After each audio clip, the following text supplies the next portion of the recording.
I thought Joe Biden hit the nail on the head in his speech at the White House Correspondents' Dinner. Let's have a listen. In a lot of ways, this dinner sums up my first 2 years in office. I'll talk for 10 minutes, take 0 questions, and cheerfully walk away.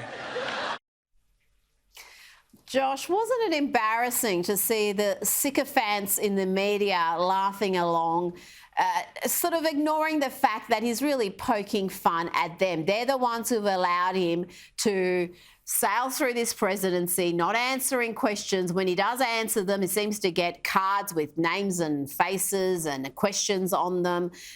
And they're sitting there laughing along like they're not the massive joke here. Yeah, they are the absolute joke. You're entirely right about that. And you know what? The media has been the joke of Joe Biden's not so funny jokes for a number of years now. Go back to the 2020 presidential campaign. I mean, did Joe Biden get out there in Iowa, New Hampshire? Did he get out there in the swing states like Pennsylvania, Arizona? No, he was literally campaigning for the White House from his basement in Wilmington, Delaware. And every single time that someone on the right would say, you know, why this is a little weird. Why is he just doing this whole kind of shadow presidential campaign from deep within the bowels of his Wilmington, Delaware base? You know, every time an enterprising young right of center journalist would raise these very legitimate, very real questions, someone on the left in kind of the Biden sycophancy crowd would immediately shout up, oh, what is wrong with you? This is the middle of a deadly pandemic. He's well into his 70s. He can't expose it. I mean, so these questions have been repeatedly shot down by this gaggle of fools, this self-interested coterie of journalists of the Washington Press Corps who have no higher interest than to serve the Democratic Party and their various foot soldiers.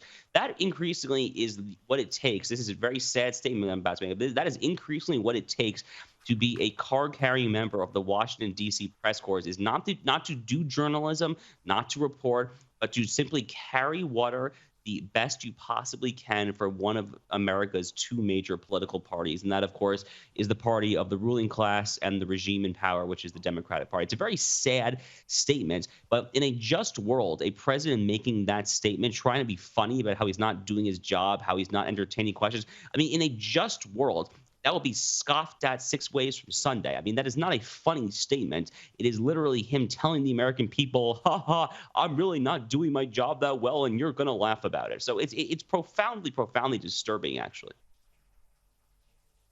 It absolutely is. And then you've got Karine Jean-Pierre making wild claims about how he answers more questions than any other president ever has. Just bold-faced lies, and they all sit there and nod along.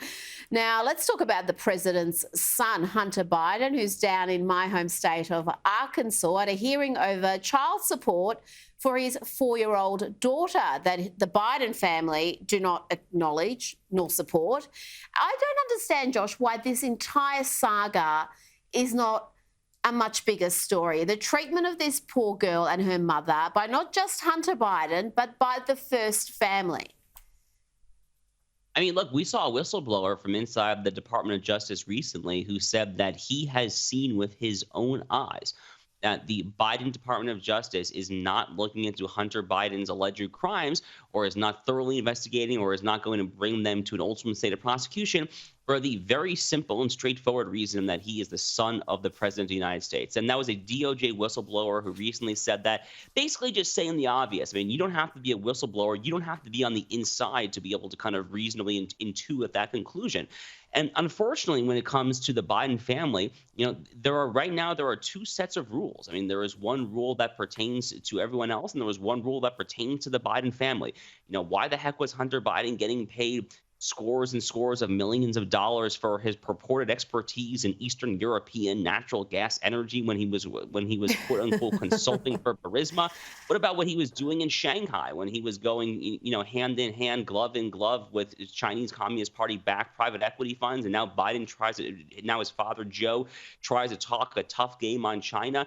But the whole thing is really kind of a distraction from what's going on right here, which is Hunter Biden himself he's a disgrace. And, at a certain level, I'm empathetic. At a certain level, my heart goes out to someone who has been so incredibly troubled in his life. And I hope that he gets the help that he needs. But because he is the son of the president of the United States, it is wholly appropriate to shine a spotlight on this.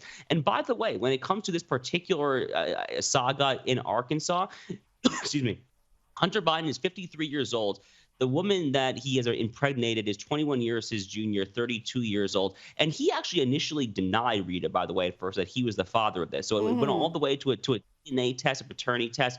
So, I mean, this whole thing is unfortunately a big disgrace. But look, I mean, hopefully if a Republican president takes over in 2024, we'll see the DOJ apparatus kick into gear and do what needs to be done when it comes to prosecuting this man. But for now, he's nothing short of a national disgrace over here in the United States. Yes, and I think when he knocked up this woman, who I think was a stripper at the time, he was shacked up with his deceased brother's former wife. I mean, the whole thing is just tawdry, but you can be sure if it was Donald Trump Jr. in this predicament, it would be receiving wall-to-wall coverage.